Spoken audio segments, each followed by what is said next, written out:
Ini bersama dengan DJ jadi baik dah.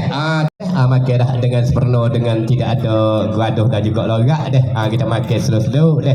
Sekadar mana yang kita dapat boleh makan, kita makan secara kita dah. Jadi kita nak makan banyak takut tak cukup dah. Nak makan sikit taruh kita takut perut kita lapar. Hak tu tak perlu kita bimbang dia kok, sebab bagi pihak abang sing kita sedia cedek nak wis sepenuh dalam dalam apa nama ni, dalam hidangnya tu, supaya di antara tetamu-tetamu kita tu nak we boleh makan dengan sepenuh. Tetapi hak yang mana mari tu, yang penting bukan kata duk kandak kepada makan, bukan kata duk kandak kepada minum.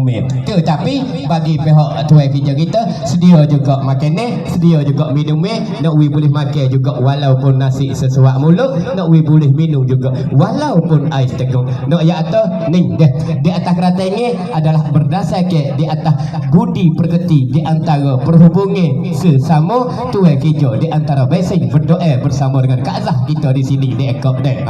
Tu nak ya